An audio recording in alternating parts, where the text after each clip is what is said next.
Ղարաբաղի մասին էլ են դրույթներ եղել։ Հապկի մասին էջեր կան գրած, թե ինչպես ենք մենք հապկի շրջանակներում խորացնելու մեր հարաբերությունները եւ այլն։ Ղարաբաղի մասին էլ է գրած։ Գրած է, որ խաղաղապահները Հայաստանն էլ, բայց խաղաղապահներն էլ երաշխավորում են եւ այլն եւ այլն։ Ղարաբաղի մասին կա դրույթներ, իհարկե կա։ Կարող էին գնալ, շարունակել այդ դրույթների հետևից գնալ տենց բուլդոզերի նման, կարող էինք, բայց կկորցնեինք մեր պետությունը։ Քաղաքական առաջնորդությունը տեղ է, որ դու քեզ վրա պատասխանատվություն ես վերցնում, որը ոչ մեկ չէր վերցնի։ Հեսա բանակցային թղթերը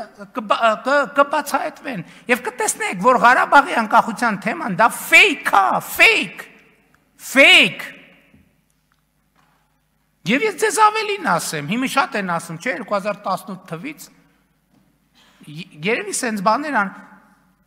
եթե 2018 թվի դրությամբ մենք իշխանություն չլինեինք,